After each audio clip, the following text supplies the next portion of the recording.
ಎಲ್ರಿಗೂ ನಮಸ್ಕಾರ. Welcome back to ಕವನ ಪ್ರಭುಸ್ ಯೂಟ್ಯೂಬ್ ಚಾನೆಲ್. ಈ ವಿಡಿಯೋದಲ್ಲಿ ನೀವು ಏನೆಲ್ಲ ತಿಳ್ಕೊಬಹುದು ಅಂತ ಅಂದ್ರೆ, ಇವಾಗ ಒಂದು ಮನೆ ಕಟ್ಟಬೇಕಂದ್ರೆ ಹೆಂಗೆ ಪಿಲ್ಲರ್ಸ್ಗಳಿರುತ್ತೋ ಹಾಗೇನೆ ನಮ್ದು ಈ ಬಾಡಿನ ಕಟ್ಕೊಳ್ಳೋಕ್ಕೆ 5 ಮುಖ್ಯವಾದ ವಿಷಯ ಇದೆ. ಅಂದರೆ 5 ಪಿಲ್ಲರ್ಸ್ ಆಫ್ ದ ಬಾಡಿ ಅಂತ ಕರೀತಾರೆ. ಹಾಗಂದ್ರೆ ಮೊದಲನೇ ಪಿಲ್ಲರ್ ಏನು? ನಿದ್ದೆ ಮಾಡೋದು. ಸೊ ಹಾಗಂದ್ರೆ ಎಷ್ಟು ಗಂಟೆ ನಿದ್ದೆ ಮಾಡಬೇಕು?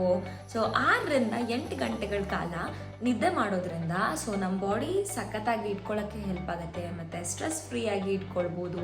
ಮತ್ತು ನಿದ್ದೆ ಚೆನ್ನಾಗಿದ್ರೆ ಫುಲ್ ಡೇ ಮೂಡ್ ಸಖತ್ತಾಗಿರುತ್ತೆ, ಮತ್ತು ಹಾರ್ಟ್ ಹೆಲ್ತನ್ನು ಚೆನ್ನಾಗಿ ಇಟ್ಕೊಳ್ಬೋದು. ಮತ್ತು ಇವಾಗ ನಿದ್ದೆ ಕಂಟಿನ್ಯೂಸ್ ಆಗಿ ನಿದ್ದೆ ಮಾಡೋದ್ರಿಂದ ನಿಮ್ಮದು ವೆಯ್ಟ್ ಗೇನ್ ಆಗೋ ಚಾನ್ಸಸ್ ಜಾಸ್ತಿ ಇರಲ್ಲ, ಅಂದರೆ ವೆಯ್ಟ್ ಲಾಸ್ ಆಗೋಕ್ಕೆ ಹೆಲ್ಪ್ ಆಗುತ್ತೆ.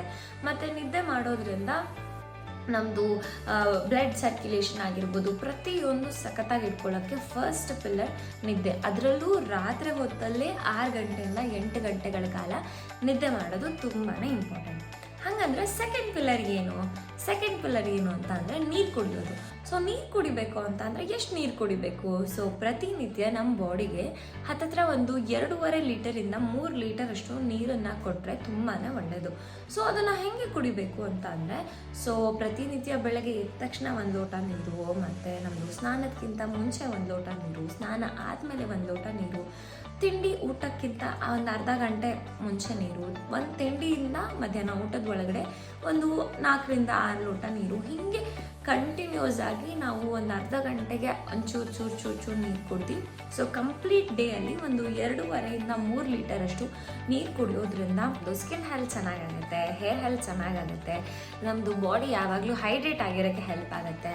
ಮತ್ತು ನಾವು ಯಾವಾಗ ನೀರು ಕುಡಿತೀವಿ ಯೂರಿನ್ ಜಾಸ್ತಿ ಹೋಗುತ್ತೆ, ಅಂದರೆ ಬಾಡಿಯಲ್ಲಿರೋ ಗಲೀಜನ್ನು ಹೊರಗಡೆ ಹಾಕಲಿಕ್ಕೆ ಹೆಲ್ಪ್ ಆಗುತ್ತೆ, ಮತ್ತು ನಮ್ಮದು ಎನರ್ಜಿನ ಬೂಸ್ಟ್ ಮಾಡುತ್ತೆ. ಸೊ ಈ ಥರ ಸಾಕಷ್ಟು ಬೆನಿಫಿಟ್ಸ್ ಇದೆ ನಾವು ಈ ನೀರು ಕುಡಿಯೋದ್ರಿಂದ ಏನೇನಾಗುತ್ತೆ ಅಂತ ಹೇಳಿ. ಸೊ ಅದರಿಂದ ಆ ನೀರು ಕುಡಿಯೋದನ್ನು ತುಂಬಾ ಇಂಪಾರ್ಟೆಂಟ್. 3ನೇ ಮುಖ್ಯವಾದ ವಿಷಯ ಏನು ಅಂತ ಅಂದರೆ ಎಕ್ಸಸೈಸ್ ಮಾಡೋದು. ಸೊ ಪ್ರತಿನಿತ್ಯ ನಮ್ಮ ಬಾಡಿಗೆ ಒಂದು 20ರಿಂದ 30 ನಿಮಿಷ ಎಕ್ಸಸೈಸ್ ಮಾಡೋದು ತುಂಬಾ ಹೆಲ್ಪ್ಫುಲ್ ಆಗುತ್ತೆ. ಯಾಕೆ ಅಂತಂದರೆ ನಾವು ಒಂದೇ ಕಡೆ ಕೂತಿ ಕೆಲಸ ಮಾಡ್ತಾ ಇರ್ತೀವಿ ಅಥವಾ ಮೊಬೈಲ್ ನೋಡ್ತಾ ಇರ್ತೀವಿ. ಸೊ ಈ ಥರ ಎಲ್ಲ ಆದಾಗ ನಮ್ಮ ಬಾಡಿಗೆ ಅಂತಲೇ ನಾವು ಯಾವತ್ತೂ ಟೈಮ್ ಕೊಡಲ್ಲ. ಸುಮ್ಮನೆ ಕೂತ್ರೂ ಮೊಬೈಲ್ ನೋಡ್ತಾ ಇರ್ತೀವಿ ಸಾಮಾನ್ಯವಾಗಿ, ಅಥವಾ ಕಿಚನಲ್ಲಿ ಏನೋ ಕೆಲಸ ಮಾಡ್ತಾ ಇರ್ತೀವಿ. ನಮಗೋಸ್ಕರ ನಾವು ಯಾವತ್ತೂ ಟೈಮೇ ಕೊಡಲ್ಲ. ಸೊ ಆ ಟೈಮನ್ನು ಕೊಡೋಕ್ಕೆ ಈ 20 to 30 ಮಿನಿಟ್ಸ್ ಎಕ್ಸಸೈಸ್ ಮಾಡೋದು ತುಂಬ ಹೆಲ್ಪ್ ಆಗುತ್ತೆ. ಸೊ ನೀವು ವಾಕ್ ಮಾಡ್ಬೋದು, ರನ್ ಮಾಡ್ಬೋದು, ಜಾಗ್ ಮಾಡ್ಬೋದು, ಜಿಮ್ಗೆ ಹೋಗ್ಬೋದು.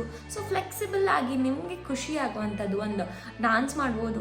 ಸೊ ನಿಮ್ಗೆ ಏನು ಖುಷಿ ಸಿಗುತ್ತೆ ಅದನ್ನು ನೀವು ಮಾಡೋದ್ರಿಂದ ಸೊ ಬಾಡಿಯಲ್ಲಿ ಫ್ಲೆಕ್ಸಿಬಿಲಿಟಿ ಸಖತ್ತಾಗಿರುತ್ತೆ. ಸೊ ಎಕ್ಸಸೈಸ್ ಮಾಡೋದ್ರಿಂದ ನಿಮಗೆ ವೆಯ್ಟ್ ಲಾಸ್ ಮಾಡ್ಕೊಳ್ಳೋಕ್ಕೆ ಅಥವಾ ವೆಯ್ಟ್ ಗೇನ್ ಮಾಡ್ಕೊಳ್ಳೋಕ್ಕೆ ಸೊ ಇದು ಹೆಲ್ಪ್ ಆಗುತ್ತೆ. ಮತ್ತು ಯಾವಾಗಲೂ ಎನರ್ಜೆಟಿಕ್ ಆಗಿರೋಕ್ಕೆ ಹೆಲ್ಪ್ ಆಗುತ್ತೆ, ಫ್ಲೆಕ್ಸಿಬಿಲಿಟಿ ಚೆನ್ನಾಗಿರುತ್ತೆ, ಮೂಡ್ ಚೆನ್ನಾಗಿರುತ್ತೆ. ಸೊ ಮೂಡ್ ಚೆನ್ನಾಗಿದ್ರೆ ಫುಲ್ ಡೇ ಆ್ಯಕ್ಟಿವ್ ಆಗಿರೋಕ್ಕೆ ಹೆಲ್ಪ್ ಆಗುತ್ತೆ. ಸೊ ಇದನ್ನು ಎಕ್ಸಸೈಸ್ ಮಾಡೋದ್ರಿಂದ ನಿಮಗೆ ಬೆನಿಫಿಟ್ ಸಿಗ್ತಾ ಹೋಗುತ್ತೆ.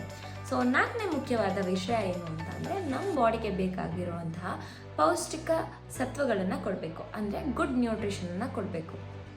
ಗುಡ್ ನ್ಯೂಟ್ರಿಷನ್ ಅಂದರೆ ಏನು? ನಾವು ಒಳ್ಳೆ ಫುಡ್ ಕೊಡ್ತಾ ಇದ್ದೀವಲ್ಲ ಅಂತ. ಸೊ ಫುಡ್ಡಿಗೆ ಮತ್ತು ನ್ಯೂಟ್ರಿಷನಿಗೆ ಒಂದು ಒಳ್ಳೆ ವ್ಯತ್ಯಾಸ ಇದೆ. ಫುಡ್ ಅಂತ ಅಂದರೆ ಏನು ಅಂದರೆ, ನಮ್ಮ ಬಾಯಿ ರುಚಿಗೆ ನಾವು ಏನು ಕೊಡ್ತೀವಲ್ವ, ಬಾಯಿ ಏನು ಕೇಳುತ್ತೆ. ಸೊ ಈ ಗೋಬಿ ಮಂಚೂರಿ, ಮಸಾಲೆ ದೋಸೆ, ಚಿತ್ರಾನ್ನ, ಪುಳಿಯೋಗರೆ, ಸೊ ಇದು ಫುಡ್. ಅಂದರೆ ನಮ್ಮ ಬಾಡಿಗೆ ಅದು ಬಾಯಿ ರುಚಿ ಕೇಳ್ತಾ ಇರುತ್ತೆ, ಅದಕ್ಕೆ ನಾವು ಹೇಳ್ತೀವಿ ಫುಡ್ ಅಂತ. ಹಾಗಾದರೆ ನ್ಯೂಟ್ರಿಷನ್ ಅಂದರೆ ಏನು? ನಮ್ಮ ಬಾಡಿಗೆ ಬೇಕಾಗಿರೋದು ಆ್ಯಕ್ಚುಲಿ ನ್ಯೂಟ್ರಿಷನ್ ಅಂದರೆ ಪೌಷ್ಟಿಕ ಸತ್ವಗಳು. ನಮ್ಮ ಬಾಡಿಗೆ ಬೇಕಾಗಿರುವಂತಹದ್ದು protein, vitamins, mineral, fibre, herbs, fat ಮತ್ತು ಕಾರ್ಬೋಹೈಡ್ರೇಟ್ಸ್. ಅಂದರೆ ನಮ್ಮ ಬಾಡಿಗೆ ಈ 7 ನ್ಯೂಟ್ರಿಯೆಂಟ್ಸ್ ಇರೋದ್ರಿಂದನೇ ನಮಗೆ ಬಾಡಿಗೆ ಹೆಲ್ಪ್ ಆಗುತ್ತೆ. ಸೊ ಈ ಥರ ನ್ಯೂಟ್ರಿಯೆಂಟ್ಸ್ ನಿಮ್ಮ ಫುಡ್ಡಲ್ಲಿ ಕೊಡೋದು ತುಂಬಾ ಇಂಪಾರ್ಟೆಂಟ್. ಸೊ ಅದಕ್ಕೆ ನನಗೆ ಈ ಥರ ಫುಡ್ಡನ್ನ ಪ್ರತಿನಿತ್ಯ ಹುಡುಕಿ ತಿನ್ನೋಕ್ಕಾಗಲ್ಲ. ಸೊ ಇವಾಗ ಆಲ್ಮೋಸ್ಟ್ ನಾನು 13 ವರ್ಷದಿಂದ ಪ್ರತಿನಿತ್ಯ ಬ್ರೇಕ್ಫಾಸ್ಟ್ ಆಗಿ ಹರ್ಬಲೈಫ್ ನ್ಯೂಟ್ರಿಷನ್ದು ಶೇಕ್ ತಗೋತಾ ಇದ್ದೀನಿ. ಸೊ ನನ್ನ ಬಾಡಿಗೆ ಏನೆಲ್ಲ ಬೇಕು, ಪ್ರೋಟೀನು, ವಿಟಮಿನ್ಸು, ಮಿನರಲ್ಸು, ಅದೆಲ್ಲನೂ ಅಂದರೆ 114 ಪೌಷ್ಟಿಕ ಸತ್ವಗಳು ಕೂಡ ಈ ಹರ್ಬಲೈಫ್ ನ್ಯೂಟ್ರಿಷನ್ ಶೇಕಲ್ಲಿದೆ. ಸೊ ಆಲ್ಮೋಸ್ಟ್ ನಾನು 13 ಇಯರ್ಸಿಂದ ಅದನ್ನೇ ಕುಡಿದಿದ್ದೀನಿ. ಸೊ ಆದ್ದರಿಂದ ನನಗೆ ಪ್ರಾಬ್ಲಮ್ ಇಲ್ಲ. ಸೊ ನೀವು ಬೇಕಂದರೆ ನೀವು DM ಮಾಡ್ಬೋದು ನನಗೆ. ಸೊ ನೆಕ್ಸ್ಟ್ ಬಂದ್ಬಿಟ್ಟು 5th ಪಿಲ್ಲರ್ ಅಂದರೆ ಪಾಸಿಟಿವ್ ವಾತಾವರಣದಲ್ಲಿರಬೇಕು. ಪಾಸಿಟಿವ್ ವಾತಾವರಣ ಅಂದರೆ ಏನು? ಯಾವಾಗಲೂ ಪಾರ್ಕಲ್ಲಿ ಇರಬೇಕು ಆ ಥರ ಅಲ್ಲ. ಸೊ ನಮ್ಮ ಯೋಚನೆ, ನಾವಿರೋ ಜಾಗ, ಇರೋ ಜನರು ಎಲ್ಲನೂ ಮ್ಯಾಟರ್ ಆಗುತ್ತೆ. ಅಂದರೆ ನಾವು ಯಾವಾಗಲೂ ಏನೇ ಸಿಚುವೇಶನ್ ಬಂದರೂ ಅದಕ್ಕೆ ಪಾಸಿಟಿವ್ ಮೀನಿಂಗ್ ಕೊಡೋದನ್ನು ಅಭ್ಯಾಸ ಮಾಡ್ಕೊಳ್ಬೇಕು. ಪಾಸಿಟಿವ್ ಮೀನಿಂಗ್ ಕೊಡೋಕ್ಕೆ ಸ್ಟಾರ್ಟ್ ಮಾಡಿದ್ಮೇಲೆ ಸೊ ನಾವು ಪಾಸಿಟಿವ್ ಆಗಿರ್ತೀವಿ. ಫಾರ್ ಎಕ್ಸಾಂಪಲ್ ನಮ್ದು ಏನೋ ಒಂದು ಕೆಲಸ ಆಗಬೇಕು, ಅದು ಆಗತ್ತೆ ಅಂತ ಅನ್ಕೊತಾ ಇದ್ರೆ ಆಗ್ತಾ ಹೋಗುತ್ತೆ. ಸೊ ಇದು ನನ್ನ ಕೈಯಲ್ಲಿ ಆಗಲ್ಲ ಅಂತ ಅಂದರೆ ಖಂಡಿತವಾಗ್ಲೂ ನಿಮ್ಮ ಕೈಯಲ್ಲಿ ಆಗಲ್ಲ. ಸೊ ಎಲ್ಲದಕ್ಕೂ ಪಾಸಿಟಿವ್ ಮೀನಿಂಗ್ ಕೊಡೋದ್ರಿಂದ ಪಾಸಿಟಿವ್ ಆಗುತ್ತೆ. ಸೊ ಹಾಗಾಗಿ ಪಾಸಿಟಿವ್ ವಾತಾವರಣದಲ್ಲಿ ಅಂದರೆ ನಿಮ್ಮ ಕೈಯಲ್ಲಿ ಆಗತ್ತೆ ಅಂತ ಹೇಳೋ ಜನರ ಜೊತೆ ನೀವಿದ್ರೆ ಖಂಡಿತ ನಿಮ್ದ ಏನು ಆಸೆ ಇರುತ್ತೆ ಅದು ಆಗುತ್ತೆ.